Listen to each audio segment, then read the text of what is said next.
SunlightBlade released a new video. SunlightBlade is a From Software YouTuber, Dark Souls, Elden Ring. He was big on the top 10s. You might know him for that. The top 10s were amazing. I always used to watch them. But he started going into other content, and right now we're in like Elden Ring news, and I really like the Elden Ring news. And right now, he's gonna go through the new update. The new update had a lot of weapons got buffed. Great axes are faster, great swords are faster. Morgott's curved sword has a full combo now. That's fucking crazy. For future updates, I'm gonna try to make my own sort of video going over the changes. Elden Ring and From Software games in general are games that I really enjoy. So I would like to put my own spin on it, but for now, SunlightBlade has a great video out going over all the changes in the update. So let's check it out. Welcome back everybody to your weekly dose of Souls news, whatever, it's a series now. This past week has been an interesting one, with Elden Ring receiving a massive ray tracing update included in the 1.09 patch. Ray tracing, for those wondering, is something not a single human being on Earth understands. IGN are in shambles after their PvP guide has been rendered useless. The FPS project has now officially launched for Elden Ring, and there's an artist out there making stunning 3D renders of Bloodborne menu icons in Blender. So that was the little overview, the little table of contents, and I don't want to go too in depth on anything, but that last one, did you see that bell? Did you see that 3D model? That was beautiful. That took some time and effort. Congrats to that person. Holy shit. So Elden Ring's latest patch update came out on March the 23rd. We are now running version 1.09, and this was another big one. A lot has changed. The main talking point is of course the ray tracing, which has been controversial to say the least. Many users claim to see no difference whatsoever. No difference, that is, aside from a hit to their frame rate performance. Reasons. Oof, that hurts. Yeah, that's been an issue. You guys been around Elden Ring for long enough. The performance on Elden Ring has always been bad, especially for PC users, which is sad. It's more of a game that was built for console and was made to run for console a little better. And once you start getting into better resolutions and graphics overall, Elden Ring doesn't want to run the best. They fixed it for the most part, but it sounds like with this ray tracing update, might be back, boys. For this vary, but the main two things to focus on is that on consoles it seems you need to activate ray tracing and then quit out completely and reload the game to see any results. And over on PC, the minimum system requirements are actually quite high. Presumably a lot of people don't have the hardware for it. In reality, in an ideal situation, there is a difference. It seems to be subtle, and the main visual differences all seem to be in the shadows. I definitely do see it. Moving on. Okay. As a quick reminder, since patch 1.07, the single player and multiplayer worlds have been split apart when it comes to balancing changes. Someone should make a tier list of the most impactful FromSoft updates. I feel like patch 1.07 would be up there for sure. Anyways, now we have PvP. That's absolutely crazy, because even I am still confused about what exactly that all means. Nowadays, when they give you the patch notes for Elden Ring, it's literally put PvP exclusive and then regular updates. Some of the regular updates sound like they would also be PvP exclusive. They do a very good job explaining the PvP exclusive updates. They don't do a good job of explaining the PvE exclusive updates. They kind of just group the PvE exclusive and the hybrid, the PvP PvE mixed. They kind of just bunch those together into one category, as you'll see. PvP exclusive balance adjustments which affect only the multiplayer, and then general balance adjustments apply to everything, the entire game. The PvP changes include a lot of stats balancing with weapons, spells and armor. You might not see as many white masks now that the attack power buff has been decreased, and a lot of strategies that were becoming quite mainstream have been nerfed when it comes to bleed builds, jump attacks. In the list of general balance adjustments, some things Oh, what was that? Go back to that. I think I read this earlier, and they That might are have becoming quite fixed it. mainstream have been nerfed when it comes to bleed builds. Okay, look at that, chat. They actually did fix it. If you notice, the old patch notes said decrease the power of two-handed jumping attacks. If you're familiar, two-handing means you have two hands on the weapon. It's one weapon. Two-handed jumping attacks do absolutely, like, they do perfectly fine damage. Every single weapon has a pretty good jumping attack.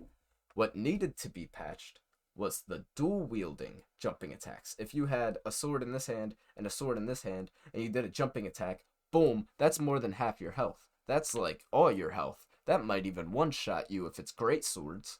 So, yeah, that's what they have to patch. And guess what they did? They went to the patch notes and fixed their little typo. I was positive they meant dual wielding, and they went back in the patch notes and fixed it right here. It went from decrease the power of two-handed jumping attacks to decrease the power of dual-wielded jumping attacks. And that's what should have been patched. That's what was originally patched. No more confusion. Have been nerfed when it comes to bleed builds, jump attacks.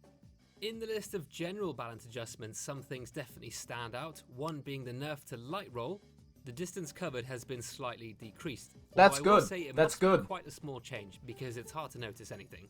Oh. A lot of weapon categories have been buffed across the board. Looking at the Gargoyle's Black Axe in particular, flails look better now, but probably still not all that viable. Whips are faster, twin blades more powerful, so potentially a nice shake-up of the current meta with some room for new experimentation. Deadly Sin bug has been addressed. This is the one where status effects were accidentally added to weapon skills. People could inflict bleed on you just by standing next to you. An exploit that was popularized by IGN themselves. Fire's Deadly Sin removes the Flame Grant Me Strength buff, but because it applies blood loss due to Blood Flame Blade, it's a great option for chasing down Maidenless Tarnished who spam their dodges.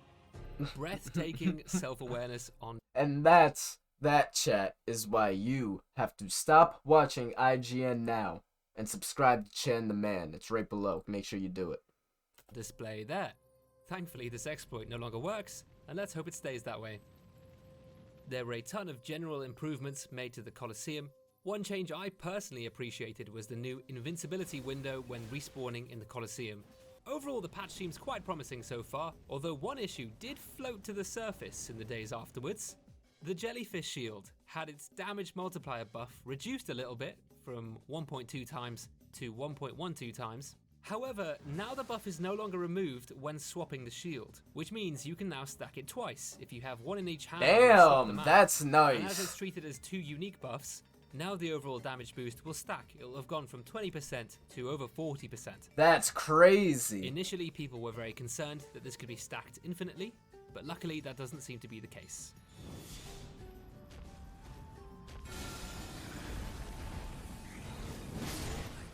Beautiful.